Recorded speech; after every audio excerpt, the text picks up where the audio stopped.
E olha, a ocupação dos leitos de UTI no estado já chega a quase 80% e com isso, a outra etapa de reabertura do comércio pode não acontecer neste momento. Vamos chamar então ao vivo a Sara Medeiros.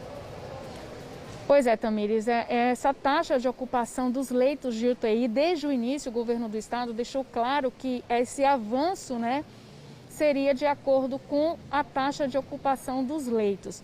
A gente hoje veio aqui à Secretaria Estadual da Saúde, a gente vai conversar com o diretor da Vigilância em Saúde, Dr. Marco Aurélio, que é médico infectologista, sobre dois pontos, não só sobre essa taxa de ocupação, mas também como é que é feita a regulação dos pacientes que precisam de um leito de UTI.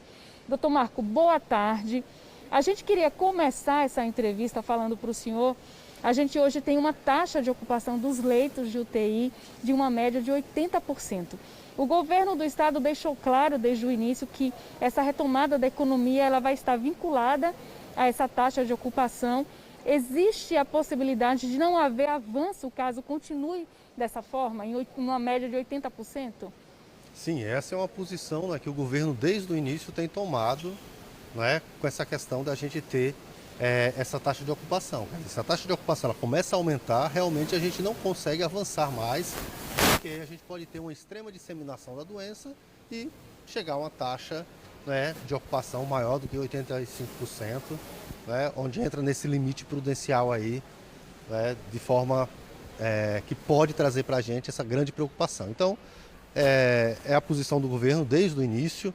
A reabertura ela é com muita responsabilidade. Ela pode ser freada e pode ser até retornada para momentos mais duros de isolamento e de distanciamento social.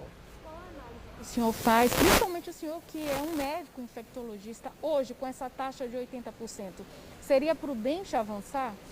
Então, nesse momento a gente precisa fazer esse acompanhamento diário, porque a gente sabe que o que a gente está vendo de internação hoje é um reflexo do que aconteceu há 10, 15 dias atrás. Então são pessoas que há 10, 15 dias atrás estavam circulando com maior intensidade e com isso aumentou a contaminação naquele período. Só que isso vai acontecendo de forma acumulada, porque a gente sabe que o paciente com Covid, ele não fica só uma semana na UTI, às vezes 2 semanas, 3 semanas, e com isso vai acumulando pacientes e esses leitos não vão tendo uma alta rotatividade. Então essa é uma preocupação, então ela tem que ser diariamente é que a gente consegue analisar isso e passar essa informação para a gestão, para que a gestão de fato consiga identificar aquele momento que deve dar essa freada. A gente sabe que o gargalo está grande. Aqui no Hospital de Urgência de Sergipe, por exemplo, hoje são 50 leitos, com a possibilidade de uma ampliação de mais 4 ainda hoje, mas é 98% da taxa de ocupação desses leitos. Como é que está os demais hospitais da rede pública com relação a essa taxa de ocupação? Essa ampliação no USE, no Hospital de Urgência, se dá principalmente porque lá a gente consegue ter mais tecnologia nesses leitos. Então a gente consegue ter diálise, procedimentos mais invasivos, então a gente acaba conseguindo que sejam leitos que realmente fiquem mais ocupados. Então, geralmente, eles lotam logo, a taxa nos outros serviços ela é menor.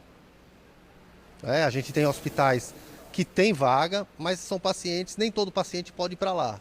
Então a gente vai ter pacientes que precisam do leito com maior complexidade e pacientes que podem ir para um leito que só precisa de ventilação mecânica e do monitoramento. É justamente isso também que eu queria conversar com o senhor, sobre essa regulação dos leitos. A gente tem recebido lá na nossa redação da TV Atalaia muitas reclamações de familiares sobre a demora no momento que há necessidade da transferência desse paciente diagnosticado com a Covid, de ter acesso aos leitos de UTI da rede pública. A gente sabe que o paciente que está grave, a família quer essa transferência de imediata. E o profissional de saúde que também que está no local, fazendo a regulação, ele quer de imediato. Mas a gente sabe que são pacientes complexos, que precisa se identificar qual é a melhor unidade de saúde para essa pessoa aí. E isso às vezes demora esse ciclo aí de 24, 48 horas até para você conseguir o leito. Não que o paciente esteja desassistido.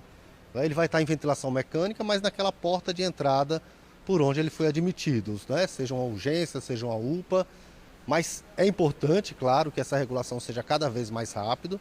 Mas a gente tem que entender que tem pacientes Apesar de ter leitos em alguns hospitais, tem pacientes que não têm perfil para ir para esses hospitais, que eles precisam de hospitais que têm uma complexidade maior. Então, vale a pena esperar, né, para que ele vá realmente para esse leito onde ele pode ter os procedimentos necessários. A Secretaria de Estado da Saúde também está acompanhando esse estrangulamento dos leitos na rede privada também, que desde o mês de junho, final de junho, está aí com mais de 100% da taxa de ocupação dos leitos destinados para a Covid?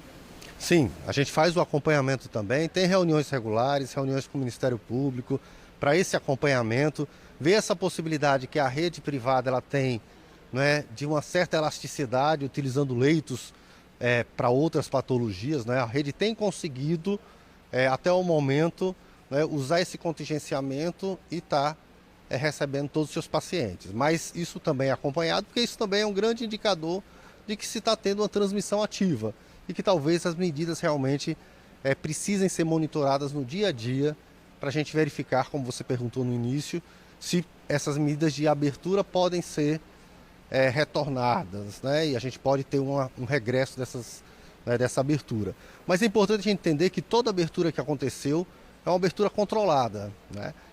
Ela vai em contraposição ao que estava acontecendo anteriormente, que eram as pessoas abrindo escondido, né, de forma clandestina os ambientes, e você tendo ambientes de extrema transmissão, né? Então é importante que a gente considere isso. Muito obrigada pelas explicações. Pois é, Tamires, como a gente bem observa, né, na fala do Dr. Marco Aurélio, todas as ações do governo elas têm que ser coordenadas e a população está aí cobrando, porque realmente é o papel da população cobrar, mas a gente também tem que fazer a nossa parte, né?